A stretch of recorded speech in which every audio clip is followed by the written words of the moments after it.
Jesus e Maria, eu vos amo, salvai as almas.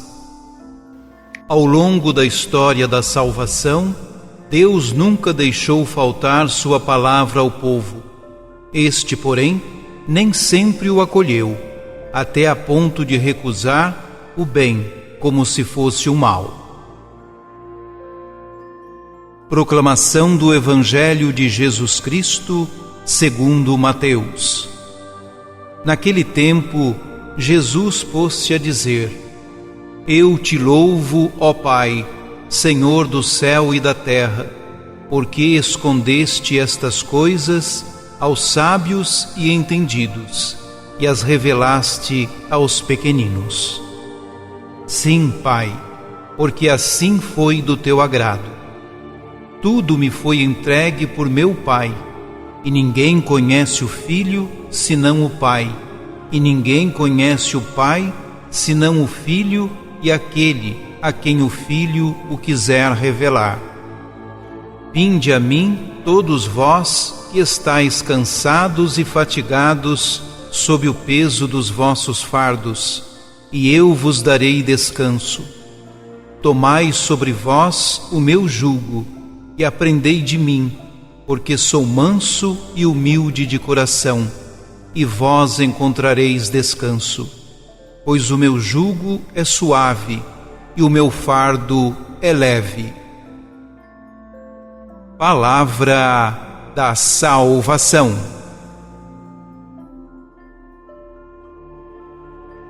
A primeira sentença é uma oração de louvor que Jesus dirige ao Pai, porque Ele escondeu estas coisas aos sábios e inteligentes e as revelou aos pequeninos. Os sábios e inteligentes são certamente esses fariseus e doutores da lei que absolutizavam a lei e se consideravam justos e dignos de salvação porque cumpriam escrupulosamente a lei, que não estavam dispostos a deixar pôr em causa esse sistema religioso em que se tinham instalado e que, na sua perspectiva, lhes garantia automaticamente a salvação. Os pequeninos são os discípulos, os primeiros a responder positivamente à oferta do reino, e são também esses pobres e marginalizados, os doentes, os publicanos, as mulheres de má vida, o povo da terra, que Jesus encontrava todos os dias pelos caminhos da Galileia, considerados malditos pela lei, mas que acolhiam, com alegria e entusiasmo, a proposta libertadora de Jesus. A segunda sentença relaciona-se com a anterior e explica o que é que foi escondido aos sábios e inteligentes e revelado aos pequeninos. Trata-se, nem mais nem menos, do conhecimento, quer dizer, uma experiência profunda e íntima de Deus. Os sábios e inteligentes, fariseus e doutores da lei, estavam convencidos de que o conhecimento da lei lhes dava o conhecimento de Deus. A lei era uma espécie de linha direta para Deus, através da qual eles ficavam a conhecer Deus, a sua vontade, os seus projetos para o mundo e para os homens. Por isso, apresentavam-se como detentores da verdade, representantes legítimos de Deus, capazes de interpretar a vontade e os planos divinos. Jesus deixa claro que quem quiser fazer uma experiência profunda e íntima de Deus, tem de aceitar Jesus e seguir. Ele é o Filho e só Ele tem uma experiência profunda de intimidade e de comunhão com o Pai. Quem rejeitar Jesus não poderá conhecer Deus. Quando muito, encontrará imagens distorcidas de Deus e aplicá-las depois para julgar o mundo e os homens. Mas quem aceitar Jesus e o seguir, aprenderá a viver em comunhão com Deus, na obediência total aos seus projetos e na aceitação incondicional dos seus planos. A terceira sentença é um convite a ir ao encontro de Jesus e a aceitar a sua proposta. Vinde a mim, tomai sobre vós o meu jugo.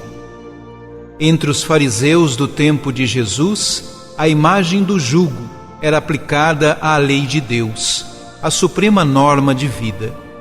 Para os fariseus, por exemplo, a lei não era um jugo pesado, mas um jugo glorioso, e devia ser carregado com alegria.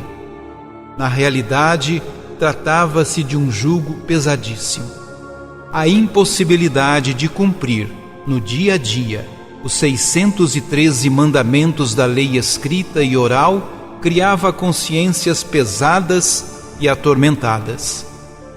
Os crentes, incapazes de estar em regra com a lei, sentiam-se condenados e malditos, afastados de Deus e indignos da salvação. A lei aprisionava em lugar de libertar e afastava os homens de Deus em lugar de conduzi-los para a comunhão com Deus. Jesus veio libertar o homem da escravidão da lei.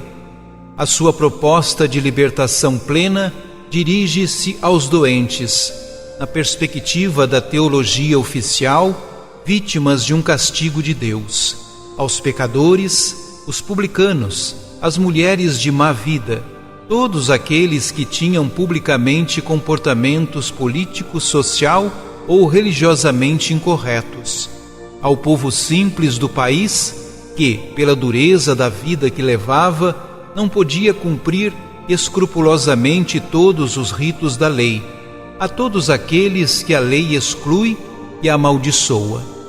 Jesus garante-lhes que Deus não os exclui nem amaldiçoa e convida-os a integrar o mundo novo do reino.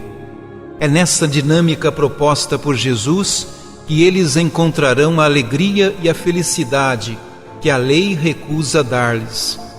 A proposta do reino será uma proposta reservada a uma classe determinada, os pobres, os débeis, os marginalizados, em detrimento de outra, os ricos, os poderosos, os da situação. Não. A proposta do reino destina-se a todos os homens e mulheres, sem exceção. No entanto, são os pobres e débeis, aqueles que já desesperaram do socorro humano, que têm o coração mais disponível para acolher a proposta de Jesus. Os outros, os ricos, os poderosos, estão demasiado cheios de si próprios, dos seus interesses, dos seus esquemas organizados, para aceitar arriscar na novidade de Deus. Acolhendo a proposta de Jesus e seguindo-o, os pobres e oprimidos encontrarão o Pai, tornar-se-ão filhos de Deus e descobrirão a vida plena, a salvação definitiva, a felicidade total. Oremos. Senhor Jesus, enche-nos de consolação sabermos que és o mais forte e que contigo não há dificuldade ou provação que não possamos vencer. Venha a nós na Tua palavra poderosa, venha a nós na Eucaristia, pão dos fortes. Faz em nós a Tua morada e fica conosco, Senhor, e jamais nos separemos de Ti. E a vitória é certa. Amém. Jesus e Maria, eu vos amo, salvai as almas.